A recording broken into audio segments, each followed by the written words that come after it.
আবু তোহা আদনান এবং তার স্ত্রীর মধ্যে ডিভোর্স হয়ে গেল। একজন দাঈ ইলাল্লাহ আবু তোহা আদনান, আমাদের এই দিনই ভাই, তার ডিভোর্সে আমরা অত্যন্ত ভারাক্রান্ত।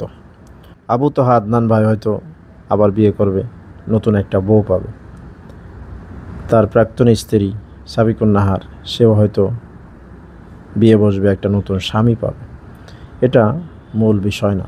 মূল বিষয় হলো তাদের যে দুটো সন্তান হয়েছিল, এই দুটো সন্তান তারা তো নতুন করে আর বাপ মা পিতামাতা পাবে না, তাদের কি হবে? এই জন্য ঠুনকো বিষয় নিয়ে তালাক দেওয়া যাবে না, তালাকের কথা মুখে আনা যাবে না। আর বিয়ে করার আগে অবশ্যই শুধু সাদা চামড়া দেখলে হবে না, ফাসপার বিজাতির দিন, ধার্মিকতা দেখতে হবে, সৌন্দর্য, বংশমর্যাদা, ধন সম্পদ এগুলি দেখতে হবে, কিন্তু প্রাধান্য দিতে হবে ধার্মিকতাকে। মাদ্রাসায় পড়লেই যে কোনো মেয়ে ধার্মিক হয়ে যায় বিষয়টা এমন না। ধার্মিকতা এটা খোঁজ খবর নিতে হবে। আমার পরিচিতর ভিতরে আমার জানা মতে এমন কিছু মাওলানা রয়েছে, এমন কিছু ভাই ব্রাদার রয়েছে যারা হাফেজা বা আলেমা মেয়েকে বিয়ে করেছে, কিন্তু তার স্বামীকে খেদমত করে না, স্বামীকে রান্না করে খাবার খাওয়ায় না। তার মানে হলো মাদ্রাসায় পড়লেই বা হাফেজা হলেই যে সে ধার্মিক হয়ে যাবে বিষয়টা এমন না।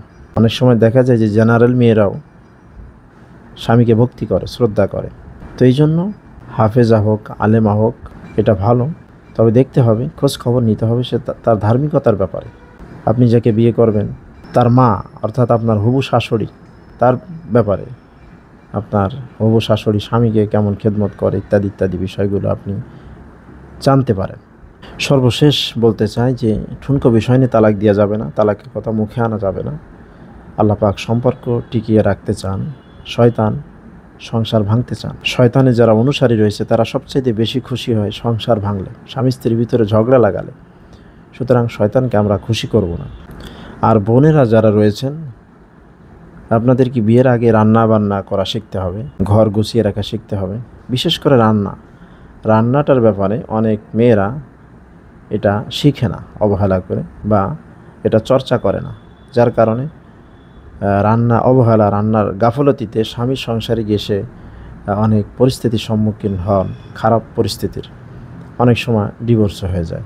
তো এই জন্য মেয়েদের ক্ষেত্রে রান্নার বিষয়টা খুবই গুরুত্বপূর্ণ। আল্লাহ পাক আমাদেরকে দ্বীনের সঠিক বুঝ দান করুন, আমিন।